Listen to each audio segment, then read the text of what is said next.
Welcome to the Coroner's Report, Episode 5, Part 2. Darla Harper and Pam Page, when the cousins went missing. Before we begin, please remember this is a true crime podcast with adult themes. Please remember to like and follow us on all social media platforms. All suspects or persons of interest mentioned are considered innocent until proven guilty in a court of law. Please rise. The Court of the 16th Division, 6th Circuit is now in session. The Honorable Morgan E. Welch presiding. The court will come to order. We will be reviewing the matter of custody in the Barry Harper versus Darla Harper, case number 60DR844180. You may be seated. It was a custody hearing, but the child's mother had been missing for 3 years by this point. And the child's father? Well, he was the main suspect. And he had a few issues. I was fired from Southwestern Bell a couple weeks ago because of my drug problem. Mr. Harper, can you please tell the court when was the last time you used cocaine? Yesterday, or the day before. The attorney for the mother's family took full advantage of the dad being in court and under oath. Now I'm asking you under oath. Is your ex-wife Darla's body buried in your backyard? Barry Harper was not pleased. Go dig it up if you want to. I don't think it has anything to do with a custody hearing. Had Barry hired a lawyer for the hearing, I suspect the lawyer would have done some lawyering and told Barry to shut the hell up. Welcome back to the Coroner's Report. I'm Steve Dvorak, and I was the coroner for two of the largest counties in Arkansas, and I served as the director of the State Crime Lab. These days, I'm retired and reviewing some of my most interesting cases with my partner, Tracy Carrington. In our last episode, we talk about how 25-year-old Darla Harper went missing way back in 1986, leaving her 2-year-old daughter alone in her apartment. There was no sign of a struggle, no sign of death, just gone in the wind. There were a few suspects, but the police investigators focused in on Darla's husband, Barry. And Barry, well, he had some issues. Pulaski County Sheriff's Deputy Carol Kimball says she remembers Darla's husband Barry had some unsavory friends. He was into cocaine. He had druggies that he patronized out in the McAlmont district. He got charged at one point with that. In 1989, 3 years after Darla went missing, Barry is in trouble with the law. Detective Carl Beadle tells the story. Last spring, Barry Harper married a woman he'd been dating at the time of Darla's disappearance. He hadn't had much contact with us until recently. About a week ago, I think it was about 1:30 in the morning, Barry Harper was stopped in McAlmont by law enforcement. Deputies found a crack cocaine pipe and a .22 caliber semi-automatic pistol. Barry was charged with possession of drug paraphernalia and carrying a prohibited weapon. McAlmont wasn't too far away from Barry's home. It was just right across the interstate. Barry's new wife, her name was Zulie Yvonne Robbins. She went by Yvonne, worked for the phone company with Barry. Detective Carol Kimball remembers. He was seeing Yvonne before him and Darla divorced. He married her after Darla disappeared. So Barry started seeing Yvonne after Darla filed for divorce from him in October of 1984. Remember, the divorce wasn't final when Darla went missing in March of 86. And Yvonne came with her own big bag of issues. In 1985, she was divorced from her first husband, Billy Robbins, because of allegations of an extramarital affair with none other than Barry Harper. Then in 1987, a little over a year after Darla went missing, Yvonne was committed to the state hospital because of her erratic behavior brought on by her bipolar issues. So all this is happening at the same time. Yvonne and her 2 young daughters moved in with Barry and Leslie. We tracked down Yvonne's oldest daughter, Christy Cox, and she gave us a little insight on what she remembered. In the beginning, because I was so young and it was a fresh divorce. This was the person my mom cheated on my dad with. I hated him. I hated him because, not because I didn't know him or think he was horrible or mean, because he never was. He wasn't my dad. The newlyweds didn't really have time to settle down into domestic bliss. The judge put Barry on probation for his drug paraphernalia and gun charge. Barry had a clean record, and this was his first run-in with the law, so it was a really light sentence. But Yvonne's daughter, Christy, remembers both of them had their own problems. He had a lifelong drug problem. I know this. He never did it around me or my sister or my mother. He always would take off, be gone weeks at a time. He made sure that when he was in those drug-fueled stages or he needed to go on a drug binge, he never did it around us. He always took it far away. And I have no idea who he dealt with, what he was doing, but I know that he battled it for a long, long time. But 6 months later, all hell would break loose in that little house at 123 Hillwood Drive in Sherwood, Arkansas. The Sherwood police were called several times in January of 1990 to the house. The first call involved 6-year-old Leslie and Yvonne's 9-year-old daughter. The girls were found walking alone down a very busy state highway with no adult supervision. Yvonne told police she had left them in the care of their 13-year-old daughter, Christy. Police charged her with 2 misdemeanor charges of endangering the welfare of a minor. The next call came 2 weeks later when Yvonne reported her 13-year-old daughter had been missing for 3 days. Somehow, the missing girl was quickly found before police arrived. Nothing made sense, but obviously these kids were in danger. Christy Cox, Yvonne's oldest daughter, remembers how manic her mother had become. It was when I was in junior high and I left. I left to stay with a friend because I just couldn't be around it. I don't remember what the paper said, but I knew that it was in the paper. You know, all my teachers saw it. Leslie's grandmother, Mel Nixon, was concerned. She called the police to do a welfare check on her granddaughter when she heard Yvonne screaming at Leslie during a telephone call. The police came, but Yvonne wasn't charged. A few weeks later, after Yvonne missed court, the police went to the home to serve her with a contempt of court warrant over those 2 misdemeanor charges for endangering the welfare of a minor, stemming from the incident earlier involving the 2 girls walking down the highway unsupervised. The police report was bizarre, to say the least. Yvonne Harper seemed very confused and disoriented. Harper stated that her home, her couch, and her 6-year-old stepdaughter Leslie were all possessed. Harper acted very irrationally, attempting to put Vaseline and fingernail polish in Leslie's hair. Yvonne Harper had lacerations on both hands.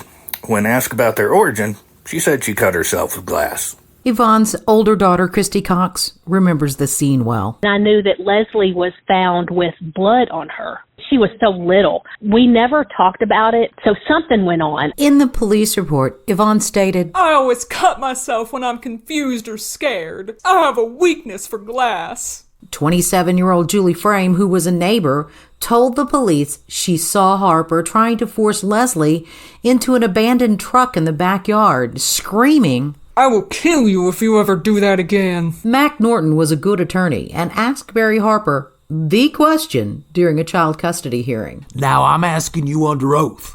Is your ex-wife Darla's body buried in your backyard? Barry was not pleased. Go dig it up if you want to. I don't think it has anything to do with a custody hearing. Like I said, why don't you dig the yard up? This has nothing to do with a child custody hearing. Barry wasn't happy with being questioned about his wife's disappearance. Kimball doesn't think it would have been that difficult for Barry to get rid of Darla's body. Barry worked for Southwestern Bell. He worked on a crew where they had access to backhoes and tractors and all kinds of equipment. Barry claimed he didn't know about Yvonne's incriminating statement, but he did admit to having a cocaine problem and depression and stated he had gotten treatment 3 different times in the past year for his drug abuse issue. That wasn't his only problem. I was fired from Southwestern Bell a couple weeks ago because of my drug problem.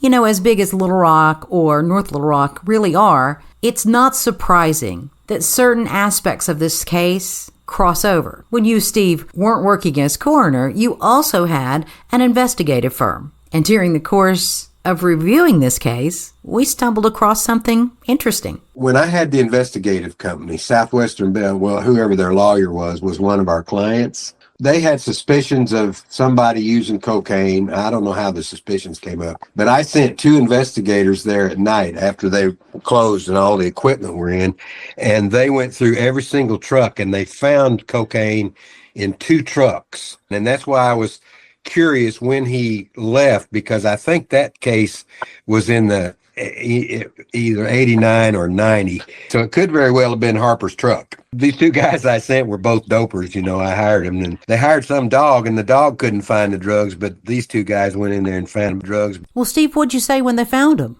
2 hours? Shit, you guys stay there 4 more hours. We got to get at least 6 hours in on this. It's all about those billable hours. When asked in court when the last time he used cocaine, Barry said, Yesterday, or the day before. When asked under oath where he was when the police found his wife, Yvonne, in an impaired mental state, Barry said, Hanging out here and there. Had Barry hired a lawyer for the hearing, I suspect the lawyer would have done some lawyering and told Barry to shut the hell up. I believe you're correct. Detective Kimball said Barry just seemed uninterested in finding Darla. He would never call to see where the investigation was. He didn't have any questions. It was just kind of like, well, y'all find her. Good luck. It sounds like that was enough for the judge. The hearing concluded with temporary custody going to Darla's parents. Leslie was safe. Barry Harper was given only supervised visitation, meaning his mother had to sit with him at every visit with Leslie. Now, law enforcement officers were ready to descend upon the home with shovels, but without a warrant, their hands were tied. Investigator Beadle was not happy. The legality of digging in the backyard of Barry Harper's home for the body of his ex-wife is being discussed with prosecutors. The prosecutors can see where they're going to go with it. Barry Harper has refused to let us speak to Leslie or have her interviewed by psychologists. There was an uproar in the community, and the newspapers ran the story. The house at 123 Hillwood Road, in which the Harpers have been living with Leslie and Yvonne Harper's 2 children, ages 9 and 13, is the same house where Barry and Darla Harper lived before Darla filed for divorce and moved to her apartment. The vehicle where the body allegedly lies has reportedly been there since before Darla disappeared. Some neighbors speculated that Darla Harper's body was buried beneath the bathtub. Barry Harper had taken out a loan for the bathroom remodel. He had done some concrete work in the bathroom because I seem to remember that we were going to have to lift a tub out. Detective Carol Kimball remembers there was something else amiss. After Darla disappeared and Barry was in this remodel mode for some reason around his house, he was remodeling a bathroom, but it seemed like, and I've always had this in the back of my mind, there was a concrete carport. And it was either replaced or a new one put in. I mean, something was going on with the carport and the bathroom. Kept for the longest thinking, her bones are under that concrete carport. Speculation ran wild, and we all had questions. Somebody doing drugs and running the streets and stuff, why would they want to remodel a bathroom? Would that be on the top of your list if you were a druggie? I would be getting my next fix. All law enforcement needed to go search for a body was a search warrant. And that fell to Pulaski County Prosecuting Attorney Chris Piazza. Detectives Mayer and Kimball remember just how difficult this case was. It was really important, too, because once again, you're looking at the decade of the 80s and law enforcement. And back then, you had to have a body. Knowing a person's a slug and knowing that they killed somebody, like Vince said, back then, you had to have everything. That's what we kept hearing right and left. You don't have a body. You don't have a body. If we couldn't get a search warrant issued, the investigators would have to obtain Barry Harper's permission. Let me get this straight. So the lead suspect had to give you guys permission to go look for the body he may or may not have buried in the backyard of his home at that time. That's right. Everyone wanted to dig, but we had to do it the right way, and no one was more ready to dig than Beadle. We're not aware if there's a way a body or a grave can be detected without digging it up. I consulted the state crime lab, and they told me the only way is to dig it up. The family, the investigators, the neighbors and friends, everyone wanted answers. The mystery of whether the body of Darla Harper lies under the soil at her former husband's Sherwood home has Pulaski County authorities in a quandary. The legality of digging in the yard based on an allegation by a woman now undergoing a mental evaluation is being discussed. Beadle began researching what science could do when he reached out to the state geologist, and they came up with this plan to dig a series of holes on a grid using an auger, hoping that they might hit something of interest. The main area of interest was the old truck in the backyard. It had been sitting there for a long time. Darla's mother, Mel Nixon, remembered Barry had bought that old truck for spare parts when they were first married. Darla hated the truck and thought it was an eyesore. It had been 4 long years since she went missing, and everyone was frustrated. Darla's mother told the press if the case were solved, it would be like a fresh death all over, but at least they could put it behind them. She said she'd always grieve for Darla, but there wouldn't be that unknown factor, that not knowing part. To me, that would be the worst part, never knowing what happened to my child. We had circumstantial evidence, but we didn't have a damn body, and that made solving murders in the 90s almost impossible.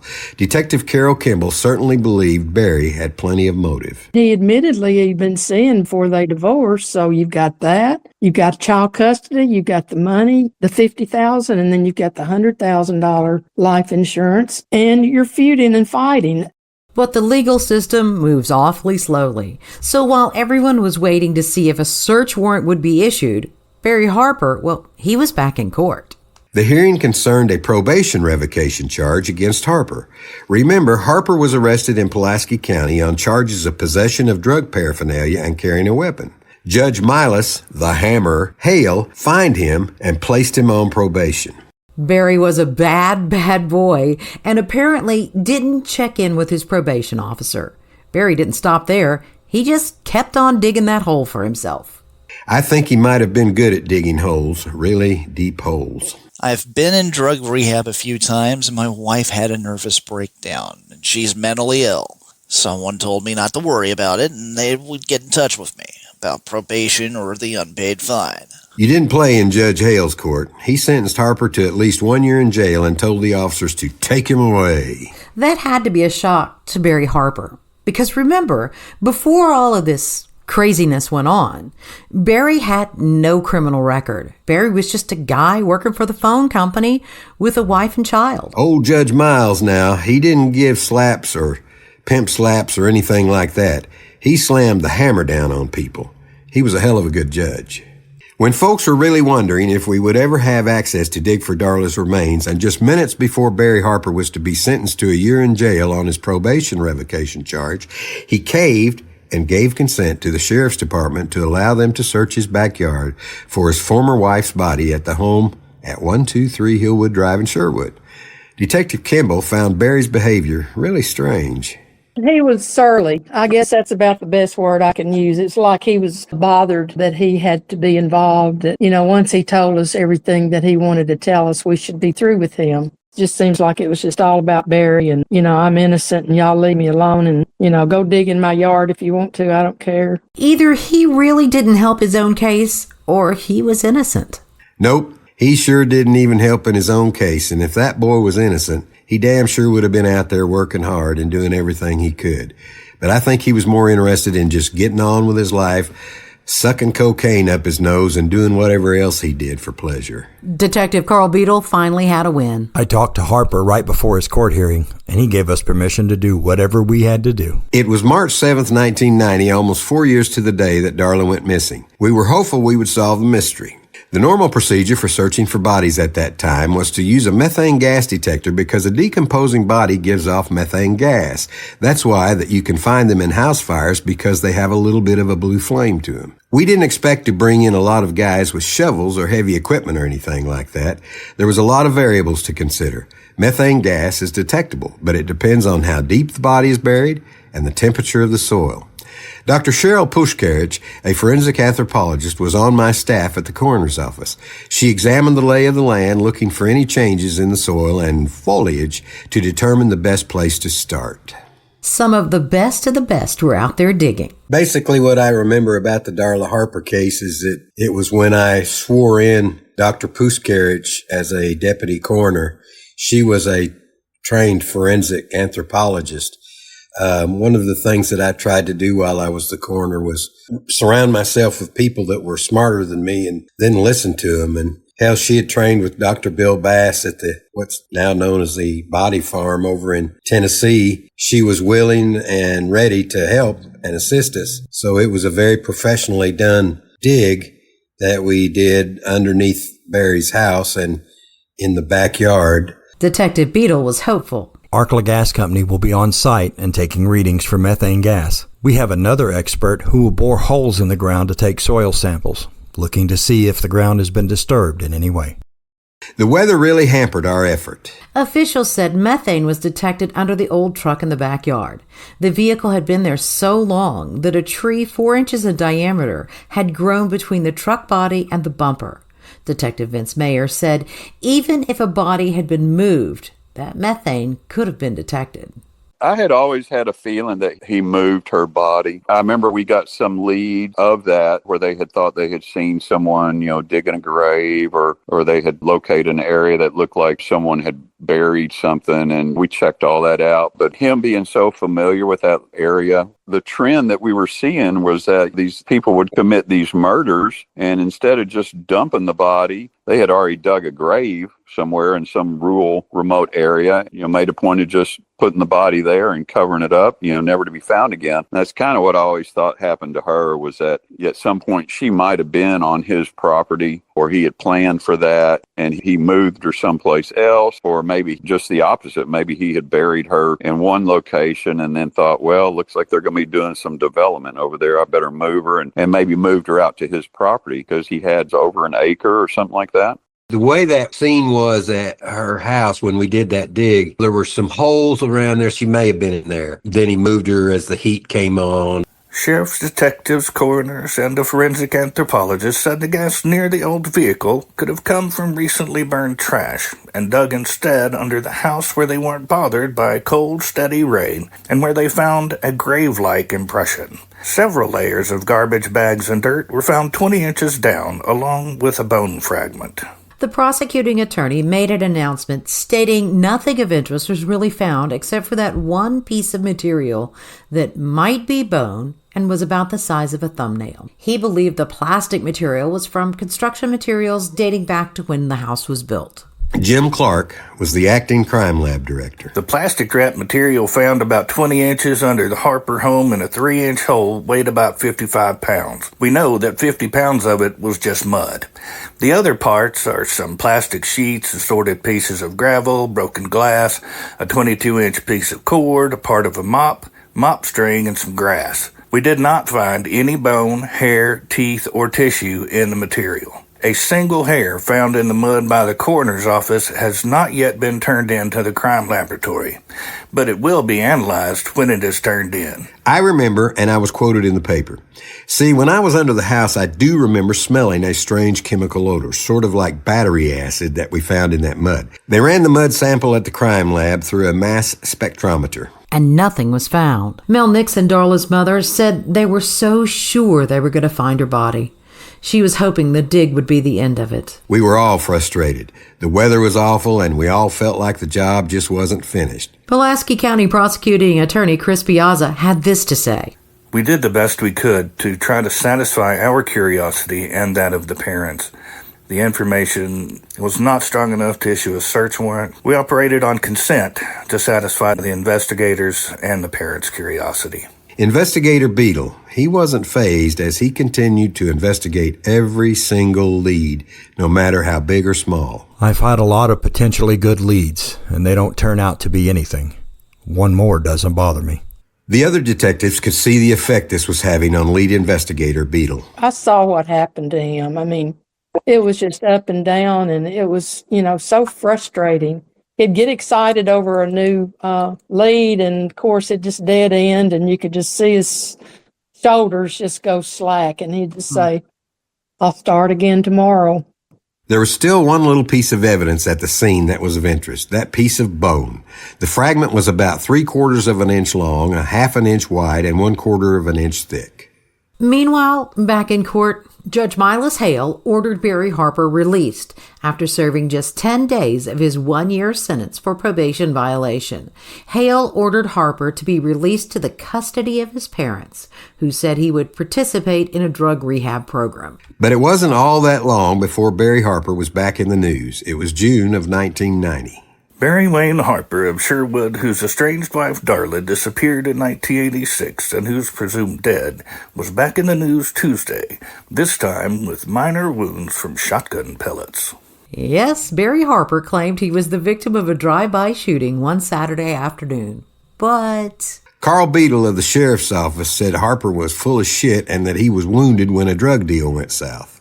Harper had been seen doing drug deals in the McAlmont community east of North Little Rock. There's a witness down there in McAlmont who reported seeing a man in a brown car fire a shot at another man driving a Chevrolet Blazer matching Harper's vehicle. Both drivers sped off at a high rate of speed. A few minutes later, just across the county line, Harper called the Jefferson County Sheriff's Office to report he'd been shot at by an unknown vehicle that pulled alongside his Blazer and fired a shotgun. But that's not what happened.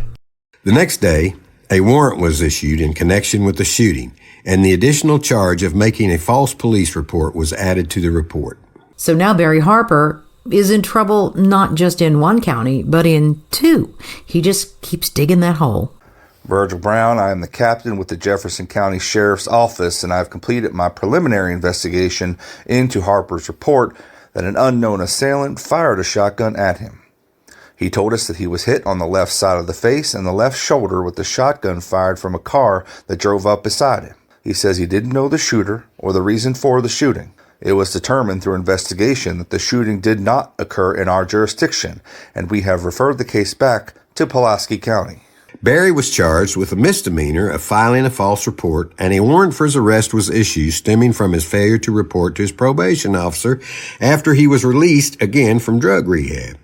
Judge Milas Hale, he'd had enough of Barry Harper, and at Barry's probation violation hearing, Hale ordered Harper to stay the hell out of Pulaski County. Judge Hale also required Harper to report weekly to his probation officer and submit to drug testing as requested. The official request was worded a bit more professionally. Harper was ordered not to return to Pulaski County unless he needed medical attention or was accompanied by a parent for official business. He was also required not to hang out with drug dealers anywhere in the state. You know, that's probably good advice for us all. Sadly, Barry just couldn't stay away from the drugs. Barry's life certainly took a turn for the worst after Darla disappeared. He was 34 years old, and his mother was his legal guardian. Harper's attorney at the hearing finally admitted that, yes, Barry had been shot in McAlmont. It was a lie, and that Beadle was right. Barry was full of shit. Harper's probation officer said in court that she felt like every time Harper stuck his nose in Pulaski County, there was a problem. She wasn't wrong. Well, she was right. Exactly. 2 months later, Yvonne Harper, Barry's wife, was out of the state hospital and back in the newspaper again. Apparently, she had been in an accident in North Little Rock and flipped her Chevrolet Blazer over in a ditch. She told the police she had run off the road to dodge a dog. I gotta wonder if that's the same Chevy Blazer that took buckshot to the driver's side window when Barry was driving. Me and Butter are both wondering if the dog was okay. Then just 1 month later, Barry Harper was back in front of Judge Milas Hale, asking the court for permission to move to Massachusetts. Harper's probation officer didn't seem to like that idea much. She told the judge the alleged job offer came in from Massachusetts and was handwritten on notebook paper, and it didn't appear to be very professional. Totally legit, right? Yeah, right. Still, Judge Hammer Hale agreed to allow Harper to move to Massachusetts and make him a Massachusetts problem. Every March, the Nixon family, Darla's parents, marked another milestone. Another year missing for Darla and another year older for Leslie. March of 1991 marked 5 years that Darla had been missing, and the Nixons made sure people didn't forget about their daughter. The Nixons were really frustrated with law enforcement. In their defense, though, there simply wasn't enough evidence to prove a crime. Many times you know who did it, but if you don't have the evidence, you just can't do it. Or even prove that a crime had been committed. Kubler-Ross's grief cycle, if I remember right, was denial, anger, depression, bargaining, and finally acceptance. And that is the same thing that you can see in every single cold case, or when the family doesn't think the police did all that they could. They actually go through those cycles of grief, and that's denial and anger and depression and bargaining and acceptance. And I think if you talk to any individual that's been through one of these cases, they'll agree that, yes, they went through all of those, not only grieving the loss of their loved one, but also grieving what they perceive to be a poor police investigation. So I always take that anger toward cops, unless there's evidence that the cops were either malfeasant or did something wrong. Cops always do the best they can. They want to solve these cases. Cops don't want these things lingering. They know that an unsolved homicide is a horrible thing. Darla's mother, Mel Nixon, was quoted again in the papers saying it felt just like yesterday. She couldn't believe it had been 5 years and that time was standing still. She was angry. She was really angry at Sheriff Carol Gravitt because he hadn't met with them or talked with them. The only time she had run into him was literally she bumped into him in the hall. Carol Gravitt was one of the kindest, gentlest people I'd ever met in my life. Gravitt was painfully shy. I never really understood how he could be a cop. Carol Gravitt and I only talked about this case like once or twice, but it was eating on him so bad. And he told me, he said, I don't know what to say to the family. And I said, well, I can't help you there, buddy. Little Leslie was now 7 years old, and thank goodness her grandparents by then had full custody of her. The family was focused on providing for Leslie and making sure that her future was secure. The Nixons went to court and had the divorce made retroactive to November 1985, preventing the $125,000 life insurance policy on their daughter from being collected by her former husband. They set that money aside for their granddaughter. The family was focused by this point on that thumbnail-sized piece of burned and cut bone found a year before under the house. A lab in Knoxville, Tennessee looked at that bone and said it had the appearance of a human being or a larger, older mammal like a deer or sheep. Burning obliterated most of the diagnostic features that would have been used to distinguish the differences. Mel Nixon wanted answers. We all did. Mel Nixon believed her daughter Darla had been murdered, and she wanted DNA testing to figure out whether that bone fragment came from Darla. And she wanted the prosecuting attorney's office to issue a search warrant to search the yard more thoroughly. She was intent on looking at the area underneath that old truck that was parked in the backyard. In late March of 1991, 5 years after Darla went missing, the Pulaski County Sheriff had their search warrant, and the real digging began. By this time, the house was vacant. I'm not sure where Barry Harper was living by then, though.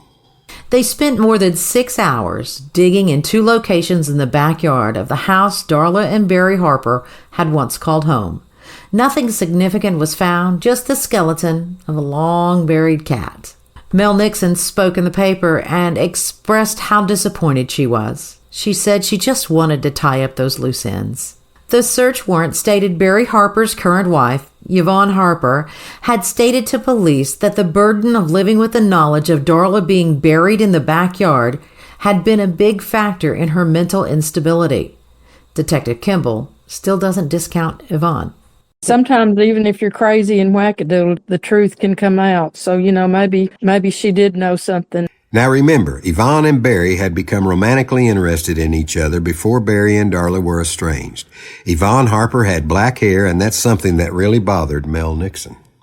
In the paper, Mel Nixon said she was troubled by a report of a woman who worked at a nearby convenience store where Darla's vehicle was recovered, who recalled seeing a distraught older woman with dark black dyed hair come into the store and stay in the restroom for several minutes shortly after 9 p.m. on March 5th. The car was placed in the lot between 9 p.m. and midnight March 5th, and the distraught woman was never identified. Barry Harper didn't show up at the house when they were digging up the backyard. The newspaper described the house as being boarded up with the windows broken out, and officials at the scene told the press that Barry was living with his parents at their home in Pine Bluff, which is about 40 minutes south of Little Rock. The case just kind of ebbed and flowed. There would be nothing new to report, and then bam, a new clue. This next clue would make jaws drop and tongues wag. Remember, Darla's family not only lost Darla, but 2 weeks before she went missing, they also lost her older sister, Deborah, who choked to death. Well, how much bad luck can one family have, Steve? Ask Carl Beadle. We've been working on a new lead that developed last month out in Arizona. I really can't say more than that. This concludes part 2 of this episode of The Coroner's Report, Darla Harper and Pam Page, when the cousins went missing. Stick around, there's a lot more to this story. If you like our content, please remember to like and subscribe and share with your friends. If you have questions, please reach out to us on our website at coronersreport.net or on any social media platform at The Coroner's Report. Special thanks goes to Christy Cox and the investigators Vince Mayer and Carol Kimball for sharing their memories. Thank you also goes to voice actors Sean Davis, Alan Prather, Savvy Valentine, J.D. West, and Chris Schaefer. Copyright 2024 Aussie Grove Media Group, LLC.